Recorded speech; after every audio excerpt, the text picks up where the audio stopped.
لیکن آج بہن بھائی قرآن تو سنتے سناتے ہی نہیں نا. یہ تو رواج ختم ہو گیا نا. وہ قوم جو کل لڑتی تھی ننگی شمشیروں کے ساتھ، وہ آج سینما دیکھنے جاتی ہے اپنی ہمشیروں کے ساتھ. معاذ اللہ، نعوذ باللہ، استغفر اللہ. ہمارا وہ حال نہیں رہا جو تھا. حضرت عمر فرماتے ہیں بہن نے قرآن پڑھا، میں نے قرآن سنا، پتہ نہیں قرآن میں کیا لذت سی، میں رو رو کے بے حال ہو گیا. فرماتے ہیں میرے جیسا سخت آدمی، میرے جیسا سخت جو کبھی نہیں رویا تھا، آج قرآن سنا. فَإِذَا سَمِعُوا مَا أُنزِلَ إِلَى الرَّسُولِ تَرَىٰ أَعْيُنَهُمْ، جب قرآن، اللہ کا قرآن پڑھا جاتا ہے جو رسول پہ آیا، تو لوگوں کی آنکھوں کو تم دیکھو گے، ان کی آنکھوں میں آنسو ہوتے ہیں. فرمایا میں رو رو کے بے حال ہو گیا. میری بہن کہنے لگی بھائی کیا پروگرام ہے؟ میں نے کہا مجھے بھی لے چلو، مجھے بھی لے چلو. کہا چلو. فرمانے لگے ذرا ٹھہر جاؤ، میرے نا ہاتھ باندھو رسیوں کے ساتھ، نا میرے ہاتھ پیچھے میرے ہاتھ باندھ لو، گلے میں میری تلوار لٹکا لو. میں مارنے آیا تھا، اب میں مجرم بن کے جانا چاہتا ہوں، مجرم بن کے. اور ہمارے شیخ فرمایا کرتے تھے استاد گرامی، حضرت عمر فرمانے لگے مجھے مارتے مارتے لے کے جاؤ. میں چونکہ مارنے آیا تھا نا مجھے. اور ایک پنجابی کا شاعر کہتا ہے حضرت عمر نے کہا کروں آیا سا مار مکاونے نو، کروں آیا سا مار مکاونے نو، ان مینو مار دے لے چلو. متے عمر دی عمر برباد ہوئے جتھے عمر سوار دے لے چلو. کروں آیا سا مار مکاونے نو، ان مینو مار دے لے چلو. متے عمر دی عمر برباد ہوئے جتھے عمر سوار دے، متے عمر دی عمر برباد ہوئے جتھے عمر سوار دے. فرماتے جب پہنچے نا دار ارقم میں تو دروازے پہ حضرت امیر حمزہ کھڑے تھے. حضرت امیر حمزہ، ایک شخص کہنے لگا حضرت امیر حمزہ سے عمر آ رہا ہے. فرمایا آنے دو. کہا حضور وہ تلوار بھی گلے میں لٹک رہی ہے. فرمایا آنے دو. وہ اگر عمر ہے تو میں بھی امیر حمزہ ہوں، وہ اگر عمر ہے تو انا اشہد اللہ و رسول ہی، میں اللہ رسول کا شعر ہوں، آنے دو. کہا آپ کیا کریں گے؟ کہا ادب ملحوظ رکھے گا تو خاطر سے بٹھائیں گے، نمونہ اس کو ہم خلق محمد کا دکھائیں گے، اگر نیت نہیں اچھی تو میں اس کو قتل کر دوں گا، اسی کی تیغ سے سر کاٹ کے چھاتی پہ دھر دوں گا. میں آنے تو دو، آنے دو عمر کو. حضرت عمر آئے، دروازے میں داخل ہوئے. صحابہ فرماتے ہیں کہ حضور نے شور سنا. فرمایا کون ہے دروازے پہ؟ فرمایا عمر. فرماتے ہیں حضور اٹھے تیزی سے، چادر گر گئی، چادر. حضور تیزی سے اٹھے، کھول دو دروازہ. حضور عمر کے گلے میں تلوار ہے. فرمایا پھاٹک کھول دو. یا رسول اللہ عمر آپ کا دشمن. فرمایا کھولو دروازہ. کہا یا رسول اللہ خطاب کا بیٹا. فرمایا کھولو دروازہ. یا رسول اللہ ابو جہل کا رزق. فرمایا کھولو دروازہ. حضور ماجرا کیا ہے؟ فرمایا وہ اپنے آپ نہیں آیا، میں نے رات اللہ سے دعا مانگی ہے، میں نے مانگ کے لیا ہے، میں نے مانگ کے لیا، وہ اپنے آپ تھوڑا آیا ہے. مانگ. کھولا دروازہ، آنے دو. حضرت عمر جھٹ سے دروازہ کھلا نا، رسول پاک سامنے کھڑے ہو گئے. کیا منظر تھا. ابو بکر فرماتے ہیں تمہیں کیا بتائیں کیا منظر تھا. حضرت ارقم فرماتے ہیں تمہیں کیا بتائیں کیا منظر تھا. میرے حبیب کی گردن تنی ہوئی ہے، آنکھوں میں آنسو بھرے ہیں پر نیچے نہیں گرتے. آنسو بھرے ہیں آنکھوں لیکن نیچے ٹپکتے نہیں. میرے رسول پاک آگے بڑھے، عمر کی گردن جھکی ہوئی ہے، عمر اوپر نہیں دیکھتے. حضور آگے بڑھے، جا کے حضرت عمر کا کندھا زور سے ہلایا. فرمایا کیا پروگرام ہے تیرا، کیا ارادہ ہے تیرا، بول. حضرت فاروق اعظم آنکھ یوں اٹھا کے کہنے لگے سونیا بس اب کلمہ پڑھنے کا ارادہ ہے، سونیا کلمہ پڑھنے کا. صحابہ فرماتے ہیں پتہ نہیں کیا ہوا، پتہ نہیں. حضور کا اتنا جوش ہم نے کبھی نہیں دیکھا، نبی پاک کو نعرہ لگاتے ہم نے پہلے کبھی نہیں دیکھا. جب عمر نے کہا نا سونیا کلمہ پڑھنے آیا ہوں، فرماتے ہیں رسول پاک کے جو آنسو بندے ہوئے تھے نا وہ ٹپ سے نیچے گرے اور حضور نے فرمایا اللہ اکبر، اللہ اکبر. فرماتے ہیں حضور نے جب اللہ اکبر کہا تو سارے صحابہ بھی کہنے لگے اللہ اکبر، اللہ اکبر، اللہ اکبر. حضرت عمر فاروق کا عدل اور حضرت فاروق اعظم کا انصاف، اس کو دنیا جانتی بھی ہے، مانتی بھی ہے. حضرت فاروق اعظم رضی اللہ تعالیٰ عنہ قاضیوں کا تقرر کرتے وقت سب سے زیادہ احتیاط کرتے تھے کہ بندہ کس قسم کا ہے، اس کا مزاج کیا ہے، معاشرے میں اس کا وقار کیسا ہے، اس حساب سے اس کو تقرر کرتے تھے قاضی کے لیے. اور کیا حال تھا حضرت زید بن ثابت رضی اللہ تعالیٰ عنہ کو آپ نے قاضی مقرر کیا، بعد میں معزول کر دیا۔ کیوں آپ نے معزول کیا ہے؟ تو حضرت عمر کہنے لگے اس کی وجہ ہے، ایک دن ایک شخص نے حضرت ابی بن کعب نے مجھ پر مقدمہ کیا، حضرت عمر پر مقدمہ کر دیا، تو فرماتے ہیں کہ میرے سامنے میں دیکھ رہا تھا، جب میں عدالت میں پہنچا تو زید بن ثابت نے میرا کھڑے ہو کے استقبال کیا، اور جب مدعی آیا ہے تو وہ بیٹھے رہے ہیں۔ تو میں نے کہا کہ جب آپ دونوں میں ملتے وقت انصاف نہیں کر رہے تو فیصلے میں کیسے انصاف کریں گے؟ آپ اس قابل نہیں کہ آپ کو قاضی بنایا جائے، معزول کر دیا۔ اگر میں بحیثیت مجرم، بحیثیت ملزم آیا ہوں، اگر آپ نے میرا کھڑے ہو کے استقبال فرمایا تو پھر مدعی کا تو زیادہ حق بنتا تھا، اور ہم پر اعتراض ہے کافر کا، وہ کہتے ہیں تم عدل نہیں کر سکتے۔ بولا آدمی ہے نا، وہ دیکھتا ہے آج کل کے مسلمانوں کو، آج کل کے مسلمانوں کو دیکھ کے رائے قائم کرتا ہے۔ ہم اسے کہتے ہیں ہاں آج کل کے مسلمان نہ دیکھ، وہ جنہوں نے ڈائریکٹ نبی پاک کی نکاح سے فیض پایا تھا انہیں دیکھ، ڈائریکٹ جو رسول پاک کی نکاح کے فیض یافتہ تھے، عدل و انصاف سے بھر دی دنیا۔ حضرت فاروق اعظم، حضرت عمرو بن عاص مصر کے گورنر تھے، حضرت فاروق اعظم نے انہیں متعین کیا تھا۔ ان کے بیٹے کا مصر میں جھگڑا ہو گیا کسی عام آدمی کے ساتھ، گورنر کے بیٹے کا، اور گورنر کے بیٹے نے اس مصری کو، ایک عام آدمی کو درے مارے۔ تجھے پتہ نہیں میں گورنر کا بیٹا ہوں؟ مصری نے کیا کیا، گھوڑے پہ بیٹھا سیدھے مدینے آ گیا، سیدھا مدینے۔ حضرت فاروق اعظم کے در دولت پہ پشت سے کپڑا اٹھایا، پشت سے اس نے اپنے نشان دکھائے تو جناب عمر کی آنکھوں میں آنسو آ گئے۔ ایک عام آدمی ہے، جانتے کوئی نہیں، تمہیں رو پڑے، اتنا ظلم، اور میری سلطنت میں کوڑے برسے تیری پشت پہ، فوراً لے جا، جاؤ بلا کے لاؤ۔ حضرت عمر بن عاص اپنے بیٹے سمیت آئے، بڑی عدالت ہے۔ حضرت فاروق اعظم کے لفظ، فرمایا اس کو اس کی ماں نے آزاد پیدا کیا تھا، تو نے اسے کیوں غلام بنایا ہے؟ اس کی ماں نے آزاد جنا تھا، تو نے کب سے لوگوں کو غلام کا؟ بیٹے یہ کیا کہتا تھا؟ یہ کہتا تھا میں گورنر کا بیٹا ہوں، تجھے تو جانتا نہیں۔ فرمایا اب یہ بڑی عدالت ہے، کوڑا پکڑ اور اس گورنر کے بیٹے کی پشت پہ برسا، اور اسے کہہ تو گورنر کا بیٹا ہے، میں محمد کا غلام ہوں صلی اللہ تعالی علیہ وسلم۔ اسے بتا، اسے اب بتلا کہ تو گورنر کا بیٹا ہے نا، میں نبی پاک کا غلام ہوں، اور جو مصطفیٰ کے غلام ہوتے ہیں وہ سارے برابر ہوا کرتے ہیں۔ حضرت فاروق اعظم کا عدل، جناب فاروق اعظم کا انصاف، جناب فاروق اعظم رضی اللہ تعالیٰ عنہ۔ روم کا ایلچی آیا نا حضرت عمر فاروق کے پاس، تو وہ کہتا ہے میں پیغام لے کے آیا اپنے بادشاہ کا، اور میں سفیر تھا، میں بڑے ملکوں میں گیا، بڑے بادشاہ دیکھے، بڑے امیر دیکھے۔ حضرت فاروق اعظم رضی اللہ تعالیٰ عنہ کے دربار مجھے بھیجا گیا، جب پہنچا تو میں نے مسلمانوں سے کہا تمہارے بادشاہ کا دربار کہاں ہے؟ انہوں نے کہا نہ ہمارا بادشاہ ہے، نہ کوئی دربار ہے، نہ بادشاہ ہے، نہ کوئی۔ اچھا تو پھر وہ کدھر بیٹھتے ہیں؟ کہا یا مسجد میں ملیں گے یا اپنے جھونپڑے میں ملیں گے۔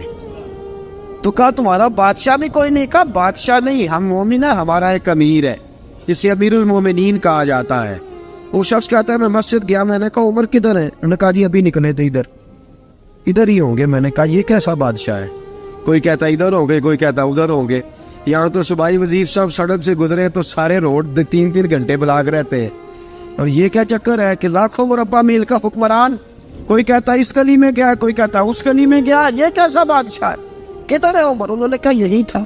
دوسرے سے پوچھتا جو وہ باغ کی طرف گئے، باغ میں گئے تو وہ ایلچی کہتا ہے میں نے باغ والے سے پوچھا کہ یہاں تمہارا امیر کدھر ہے؟ انہوں نے کہا وہ درخت دیکھ رہے ہو؟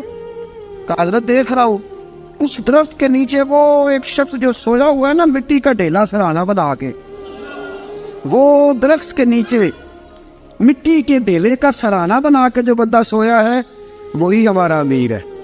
وہ سامنے حضرت سیدنا عمر فاروق کے پاس وہ بندہ جا کے کھڑا ہو گیا۔ وہ کہتا ہے کہ پسینہ گر گر کے نا مٹی کے ڈھیلے پہ گارا بنا رہا تھا، پسینہ گر گر کے مٹی کا ڈھیلا، وہ تر تھا۔ حضرت فاروق اعظم سو رہے تھے، کہنے لگا میں 20 اور درجنوں بادشاہوں کو دیکھ چکا تھا، جن کی آنکھیں 10 گن. حضرت عمر کی آنکھ کھلی، تامت سمیٹی اٹھ کے بیٹھ گئے. کدھر آیا ہے؟ کہنے لگا حضرت جی آیا تو کسی اور کام تھا، آیا تو کسی، لیکن اب کام کوئی اور بن گیا ہے. آپ نے فرمایا اب کیا کام بنا ہے؟ کہنے لگا میرا کام یہ بنا ہے کہ میرا بھی دل کیا میں بھی کلمہ پڑھوں اور نبی پاک کا غلام بن جائے.